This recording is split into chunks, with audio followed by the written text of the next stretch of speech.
Kwa maoni yako madam, hukupata notice, hukupata chochote. How do you feel in your heart? Hii kitendo ni ya haki kweli? Sio ya haki. In your own view? Mimi kwa maoni yangu, iko kijana mmoja nilimuuliza pale. Nikamuuliza mumelipwa pesa ngapi kuharibu mali ya wenyewe? Huyo kijana aliniambia sio kuharibu, ni kujiripishia.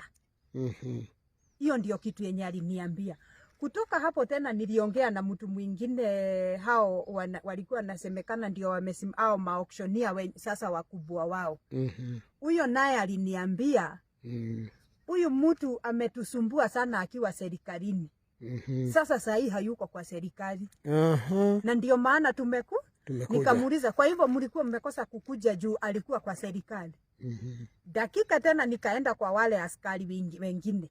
Nikawauliza, sasa nyinyi mnaona aje? Nikawaambia kitu moja, nyinyi mko kazi na mimi niko kazi. Hebu tuongeeni kama wafanyikazi.